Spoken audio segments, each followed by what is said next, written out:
여자 아내는 뭐냐면 유대왕 아그리파 1세의 셋째 딸이었습니다.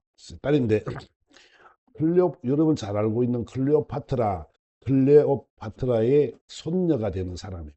손녀가 되는 사람인데 이 사람은 그 콤피네게 왕자에게 약혼을 했는데 유대계를 개종하지 않는 바람에 그 사람이 파혼을 했습니다. 파혼을 했고 그리고 난 뒤에 그 뭡니까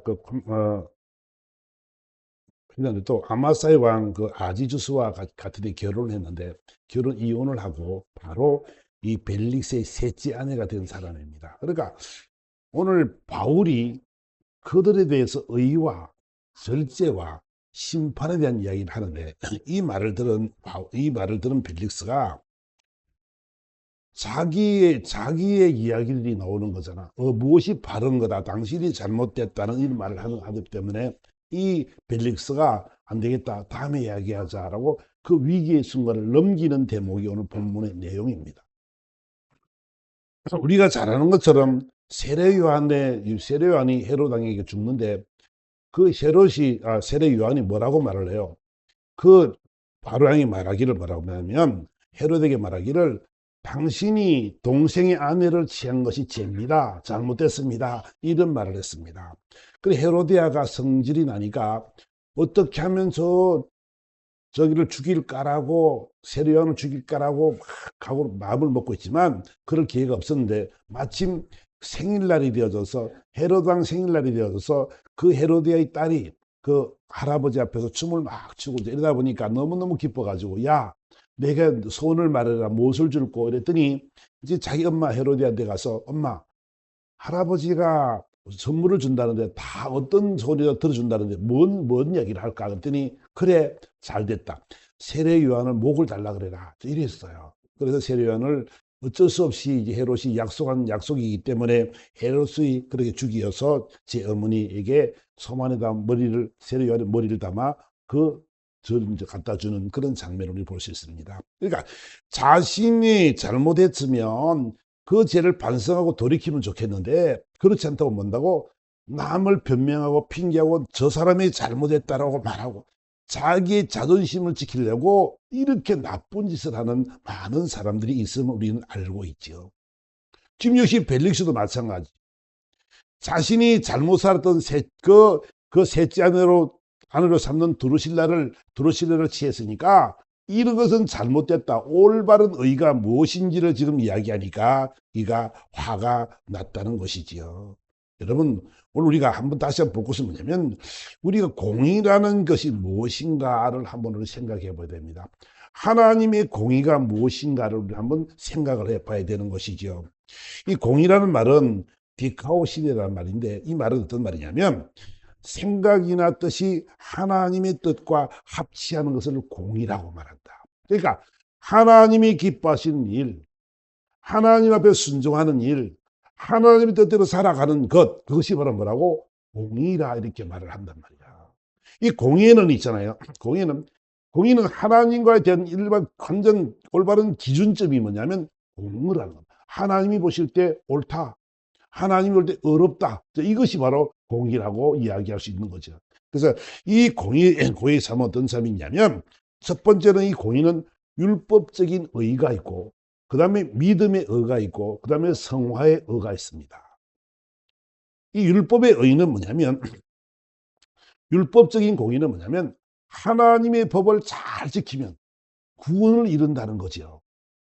지금 구약의 사람들은 다 지금 그거를 믿고 있는 거죠. 나는 선한 행동하고 선한 삶을 살아가면 구원을 받아. 나는 왜? 할례를 받은 민족이거든. 우리 할례를 받은 사람들이기 때문에 반드시 구원을 받아. 그리고 우리는 율법대로 살아가면 돼 라고 이야기를 하고 있는 거지요. 근데 보세요. 그들이 배운 자신이 갖고 있는 지식과 학문과 신앙 가지고 신앙생활을 하다 보니까 뭔 삶을 자신의 기준에 따라서 자신의 수준에 따라서 그런 삶을 살아간단 말이에요. 그 성경은 뭐라고 말하냐면 주님께서 마태복음 23장에 가보면은 서기관들과 바리새인들에 대해서 이런 이야기를 하고 있습니다. 야, 이 사랑하는 하나님의 백성들에게 뭐라고 말하냐면 야, 서기관들과 바리새인들이 모세의 자리에 앉아 있다 이렇게 말하는 거예요. 율법을 잘 지키는 사람들입니다. 이 사람들은요, 하나님의 법대로 살려고 애를 굉장히 많이 쓰는 사람이란 말이야. 그런데 이 사람들이 그 지도자들의 서기관과 모세 바리새인들이 뭐라고 말하냐면 자신들이 지금 모세의 자리에 앉아 있다 이렇게 말하는 거예요. 자신이 이 행함도 없고 본도 없는, 보세요, 모세가 어떤 삶을 살았습니까? 모세는 정말로 그 하나님의 백성들을 출애굽시키기 위해서 광야 생활을 40년을 한 사람, 43년의 광야 생활에서 비로소 지금 시내산까지 이뤘던 사람이 바로 모세였죠. 하나님의 백성들을 사랑해서 그들이 죄를 지을 때도 하나님 이 죄를 용서해 달라고, 안 그러면 나를 생명책에서 지어달라고, 그럴 정도로 백성을 사랑하고 백성들 뜻대로 살려고, 백성들을 하나님의 뜻대로 잘 이끌어 가려고 애쓴 사람이 누구냐면 모세였단 말이야.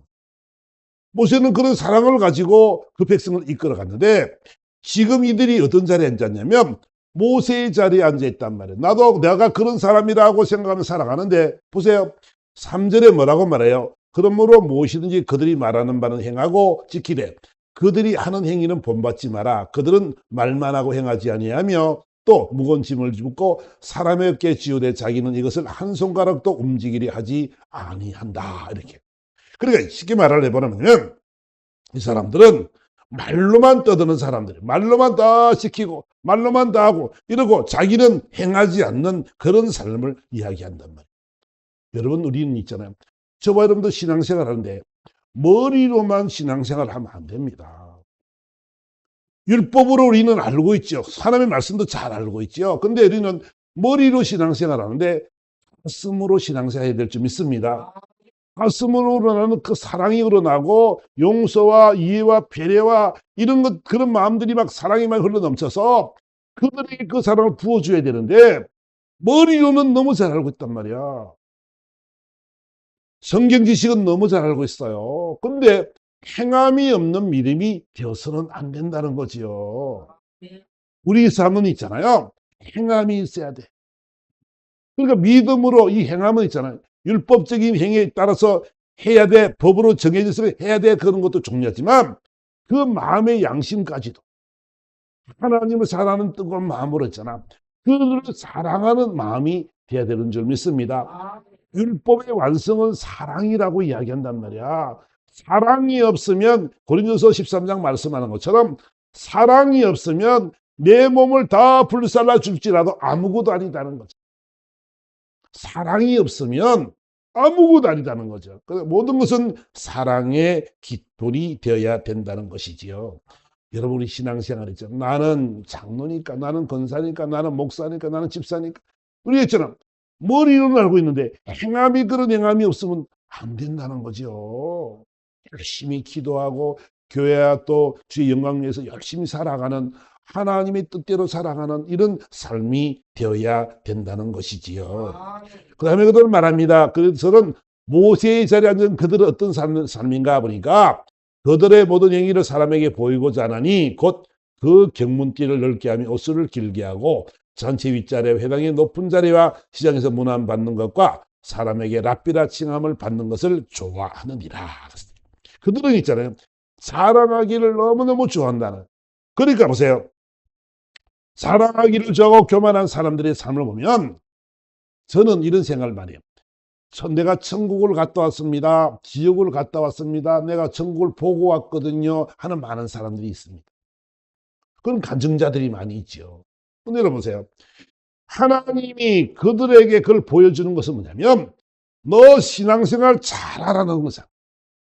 내가 하나님을 만난 내가 중요한 것이 아니고 신앙생활 이 땅 살아가면서 주의 영광 위에 잘 살아가기를 하나님이 원하시는 줄 믿습니다. 하나님이 원하시는 것은 그거지요. 우리를 높이려고 자랑하려고 그러는 것이 아니라 우리는 더 낮아지고 겸손해져서 있잖아요, 그를 섬기는 마음이 되어져야 되는데 우리는 그렇지 못하고 나를 드러내고 나를 봐달라고 그러고 내가 높아지려고 그러고 그런 삶을 살아가는 것을 보면서 우리 주님이 그들이 모세의 자리에 앉았다. 그런 삶을 살지 말라라고 말씀하고 있는 것이지요. 그렇게 쉽게 따진다면 바울은 보세요. 바울은 셋째 하늘까지 갔다 온 사람이잖아. 천국까지 갔다 왔는데 이루 말할 수 없는 것을 들었다. 의로 말할 수 없는 걸 보았다. 그런데도 나는 자랑할 것이 아무것도 없다. 내가 알고 있는 것은 아무것도 아니다. 그래서 내가 배설물처럼 다 버렸다라고 이야기하잖아요. 하나님을 알고 나니까 이 세상이 아무것도 아니더라. 보세요. 지금 우리 사랑하는 처제가 지금 뭐 이렇게 생사의 기로에 있는데, 우리가요, 여러분들이 건강한 모습을 여기 있는 것이 큰 복인 줄 믿습니다. 우리는 그걸 모른단 말이야.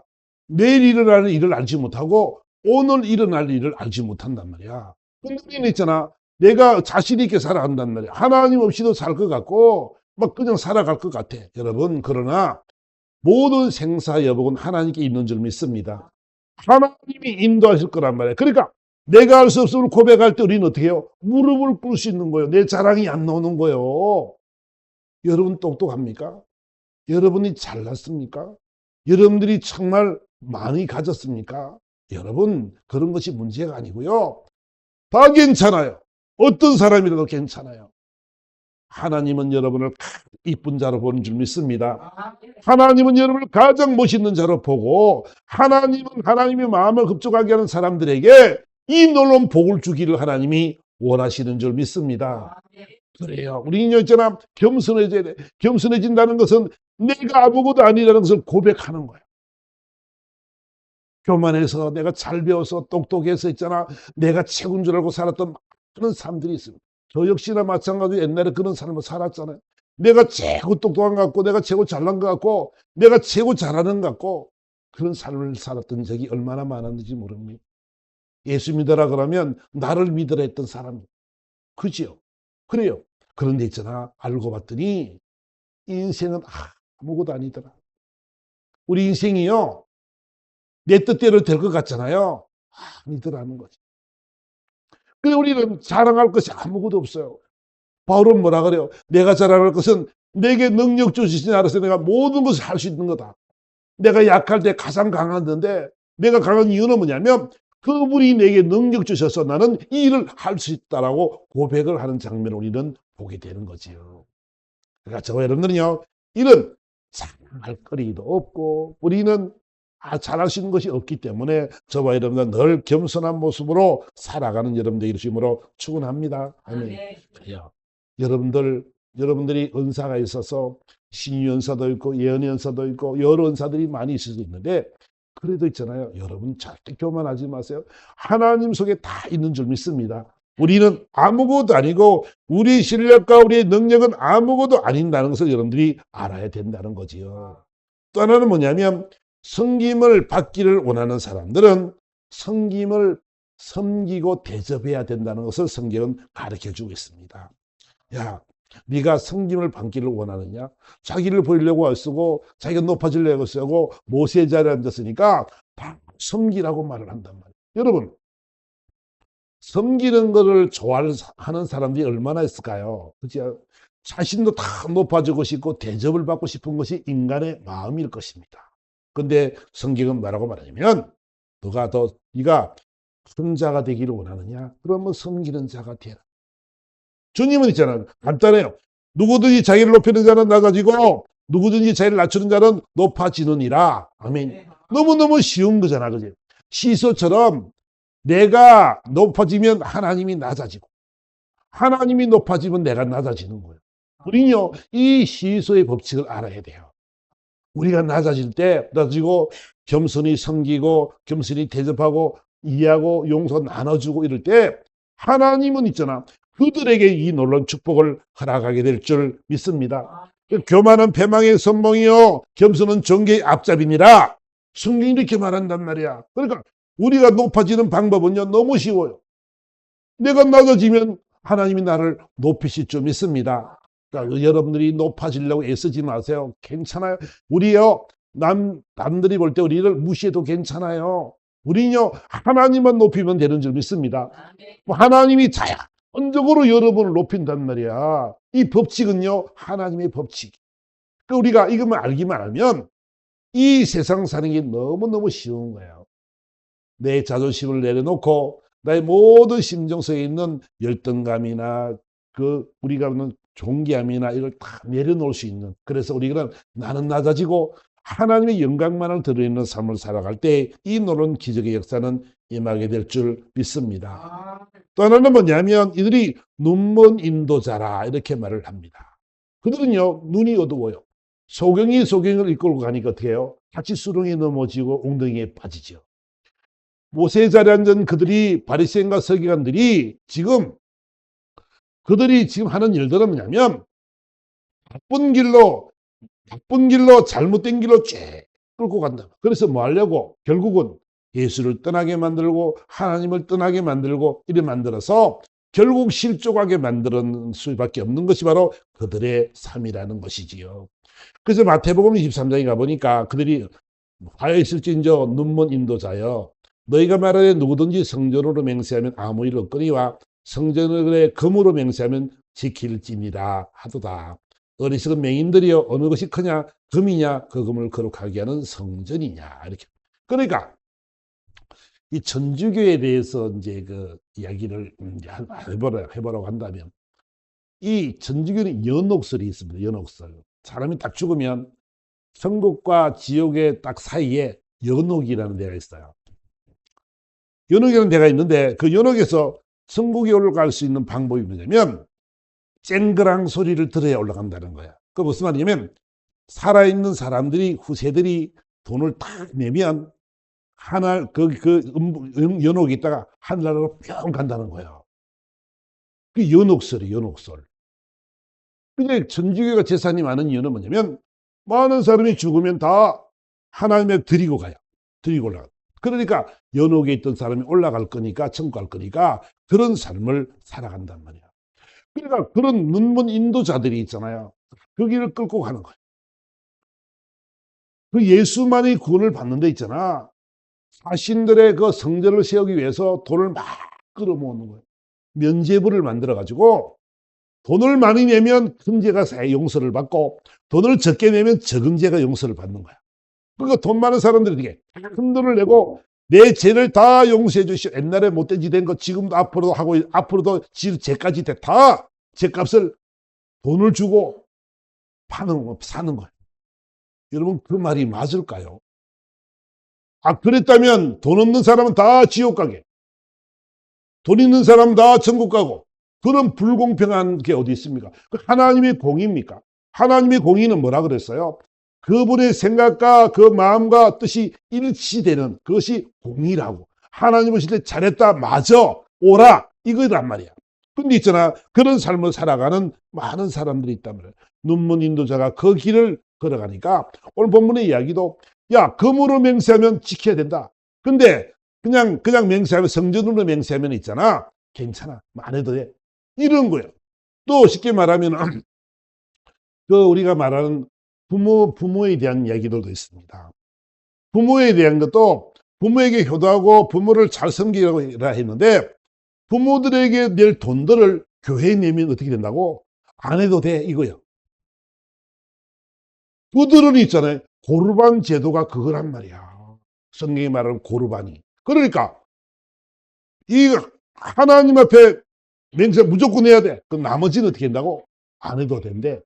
그것이 바로 뭐냐면 그들이 말하는 그 눈먼 인도자들이 한다는 것을 우리는 알아야 된다는 것이지요.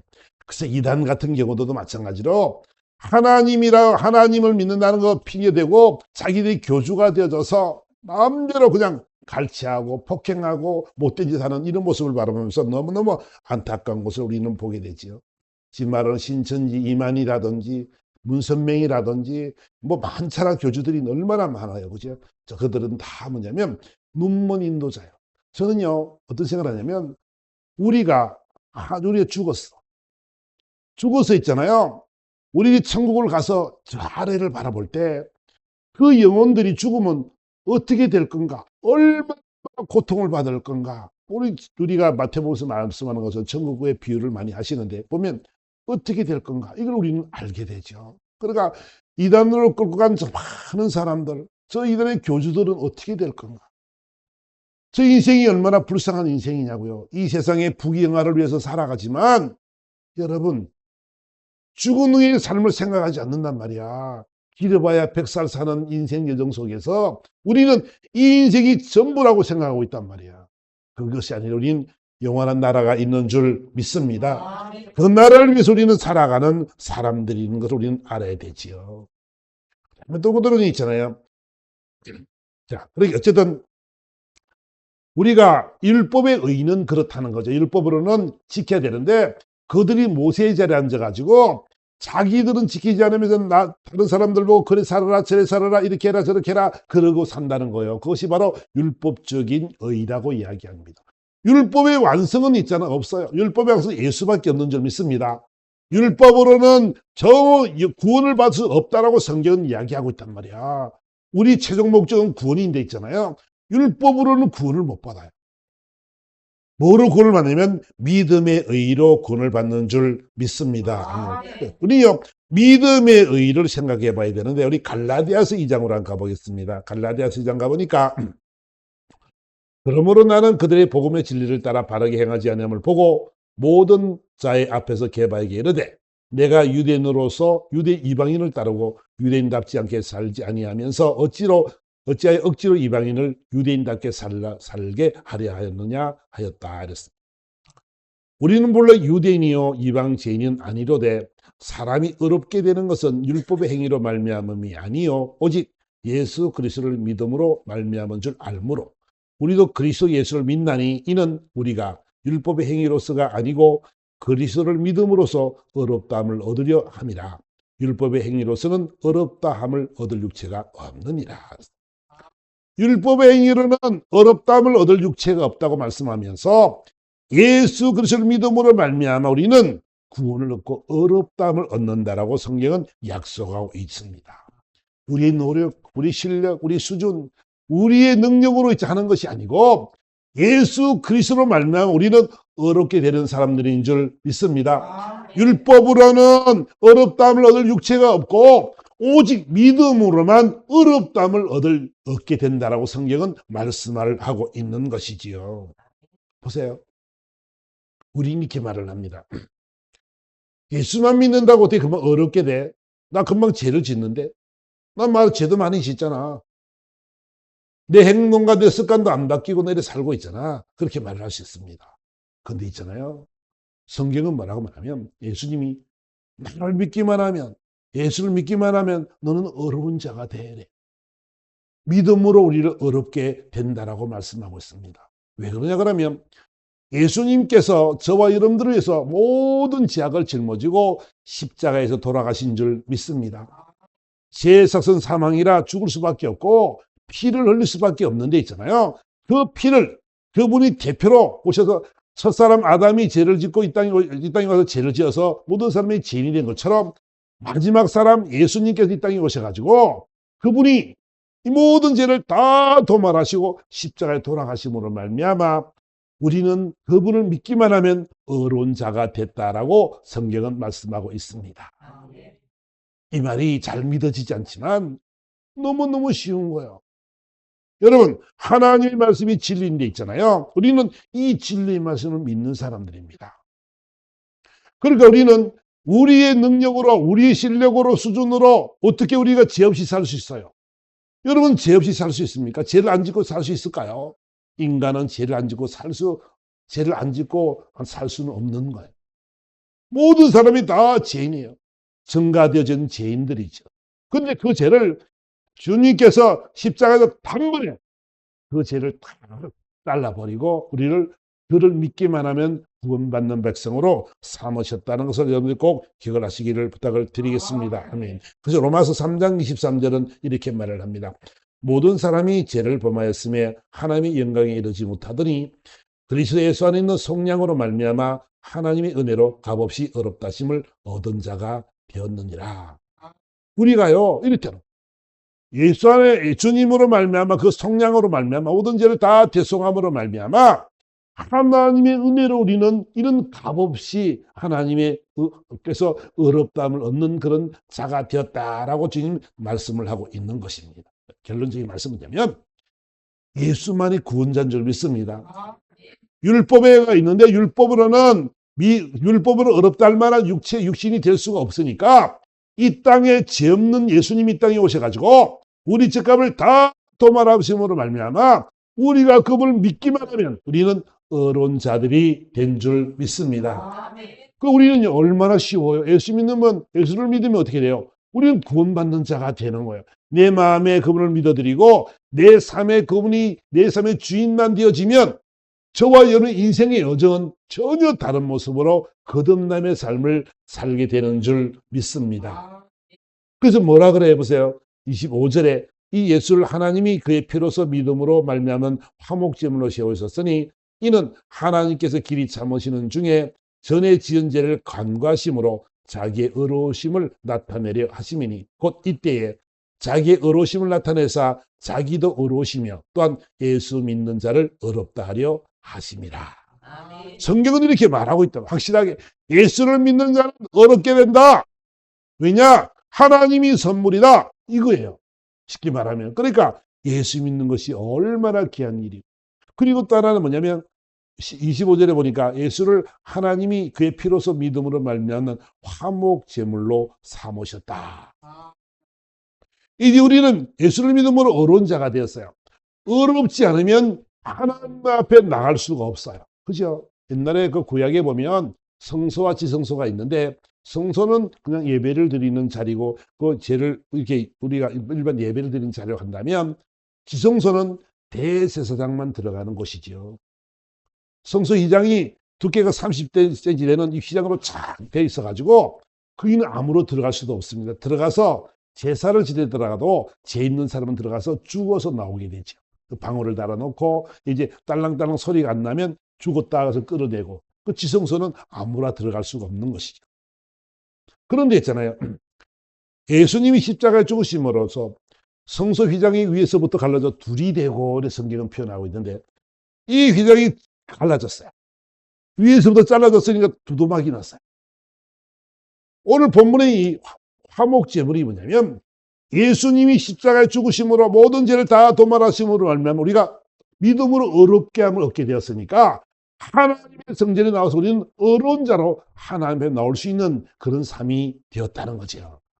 하나님과 우리는 있잖아요. 감히 들어갈 수도 없는데 하나님을 아버지라 부를 수도 없는데 그분이 십자가에 죽으심으로 하나님과 우리가 화목하게 만드셔서 우리가 하나님의 자녀가 되어졌고 귀한 전전에 나와서 하나님을 아버지라 부를 수 있는 그런 자들이 된 줄 믿습니다. 그러니까 저와 여러분의 삶은 있잖아요. 이렇게 예수님으로 말미암아 믿음으로 말미암아 우리는 의롭다함을 얻게 되어 있으니까 저 예수를 참 믿는 여러분의 심령 속에 정말 주님이 삶의 주인이 되어져서 그분의 뜻대로 살고 그분의 생각대로 살고 그분의 뜻대로 순종의 삶을 살아서 여러분들이 하나님이 정말 기이 사용하시고 하나님이 너무너무 사랑하시는 그런 자 되기를 예수님으로 축원합니다.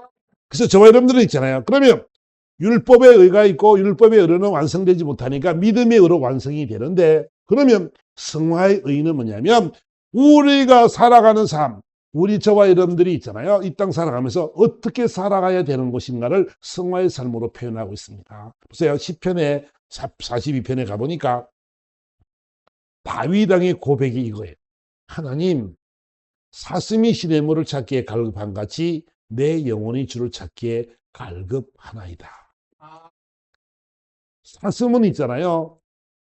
물가 가면 금방 먹고 좀 이따가 또 와서 먹고 좀 이따가 또 와서 먹고 그런데요. 한꺼번에 물을 많이 마셔버리면 좋겠는데 그러면 천천히 와도 되잖아. 사슴은 어떻게 한다고? 그냥 한 모금 마시고 잠깐 놀다가 또 한 모금 먹고 이런데요. 다윗이요. 하나님, 내가 사슴이 시냇물을 찾기에 갈급한 것처럼 나도 내 영혼이 주를 찾기에 갈급합니다. 날마다 하나님 생각 속에 내가 있습니다. 하나님, 날마다 하나님을 바라보며 날마다 하나님을 갈망합니다라고 표현을 하고 있습니다. 이전에 말씀 보니까 내 영혼이 하나님 곧 살아계신 하나님을 갈망하나니 내가 어느 때 나가서 하나님을 배울까? 사람들이 종일 내게 하는 말이 내 하나님이 어디 있뇨 하니 내 눈물이 주야로 내 음식이 되었도다.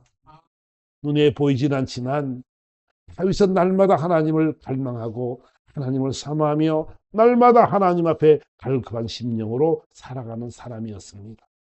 저는 여러분들에게 부탁하고 싶은 것은 뭐냐면 우리는 예수를 믿음으로 말미암아 어렵다함을 얻은 자들이 되어졌고 영원한 하나님의 나라 입성할 수 있는 그런 구원자들이 되었습니다.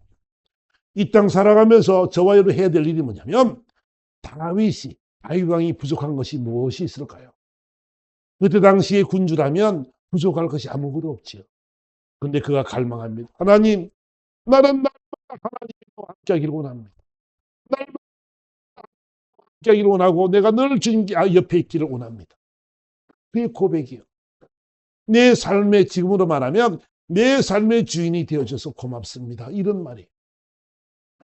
여러분 삶의 주인이 되어줘서 그분이 늘 저와 여러분들을 보호하고 인도하는 여러분 되어지기를 원합니다. 아멘. 그러니까 우리는 이 하나님을 갈망하면서 날마다 그를 그리워할 수 있는 그런 아름다운 마음들이 되어질 때에 이 놀라운 하나님의 축복의 역사는 저와 여러분들에게 임하게 될 줄 믿습니다. 날마다 뜨거운 마음 하나님을 찾고 기도하고 깊은 교제를 통해서 하나님의 마음을 알아가고 하나님의 뜻을 알고 그 생각을 알아서 그분의 뜻대로 그분의 생각대로 하나가 되어지는 그런 삶을 살아가는 놀라운 삶이 되어질 때 하나님께서는 그 우리를 통해서 영광 받으시기를 원하게 될 줄 믿습니다. 하박국 선지자는 이렇게 말씀합니다. 하박국 선지자 3장에서 말씀하기를 이 하박국이 큰 고난과 힘들고 어려움 속에 있었습니다. 많은 무리들이 그들을 치러 왔을 때 혼란 날이 닥쳐갈 때 그들은 너무너무 힘들고 저는 떠는 그런 모습이었습니다. 그런데 주의 환경이 나를 힘들게 만들고 어렵게 만들고 괴롭게 만들었는데 고백하기를 하나님 비록 부와 무화과 나무가 무성치 못하고 포도나무에 열매가 없고 감람나무에 소출이 없고 밭에 먹을 것이 없고 우리의 외양이 없고 외양간에 소가 없을지라도 나는 여호와로 말미암아 즐거워하며 나의 구원의 하나님으로 말미암아 기뻐하리로다. 여러분 삶의 주인을 모시고 살아가는 사람들의 삶은 이렇더라는 거죠. 무화과 나무가 무성하지 못할 수 있어요. 포도나무에 열매가 없을 수도 있고요. 또 감람나무에 소출이 없을 수도 있고 우리의 양이 없을 수도 있고 소가 없을 수도 있어요. 이 말은 부족할 때도 있고 또 힘들 때도 있고 어려울 때도 있고 괴로울 때도 있고 그런데 있잖아요. 뭐 즐거울 때도 항상 즐거울 때야 늘 주님을 찾겠지만은 그러함에도 불구하고 내 삶의 주인이 되어주시고 이분이 내 삶의 인도자가 되시고 보호자가 될 것이기 때문에 저와 여러분들은 그로 말미암아 즐거워하는 여러분 되기를 주님으로 축원합니다. 그분으로 말미암아 즐거워야 되고 그분의 말미암아 기뻐야 돼요. 그분을 통해서 우리는 자족의 마음을 가져야 된다는 거예요. 만족의 마음을 가지기를 원합니다. 그러니까 하나님의 역사는 있잖아요. 이런 사람들에게 역사를 이루실 것이고 욥처럼 하나님이 울타리를 쳐줌으로 말미암아 악한 것이 들어오지 못하게 되어지고 하나님의 보호하심 속에서 늘 부여와 형통의 복을 누리는 삶이 된 줄 믿습니다. 저와 여러분은요 이 말씀을 붙잡고 공의 하나님을 우리가 붙잡고 살아가야 된다. 벨리스 총독처럼 그 의를 이야기했을 때 그는 그 자리를 떠나고 피하고 싶은 마음으로 자기의 자존감이 자기 열등감이 그런 것 때문에 쫙 벌어지려고 하지만 저와 여러분의 삶은 그런 모습이 되어서는 안 됩니다. 공의 하나님을 믿고 우리는 잘못된 것이 있다면 무릎을 꿇고 하나님께 회개하고 돌이켜서 하나님의 보호하심 속에서 행복을 누리고 살아갈 수 있는 여러분 되기를 예수 그리스도로 축원합니다. 다 같이 말씀 생각하면 다 같이 한번 기도하겠습니다. 하나님 오늘도 공의 하나님을 믿습니다. 내 삶의 주인이 되어 주시옵소서. 우리 간절한 마음으로 주의 이름으로 다 같이 기도하겠습니다.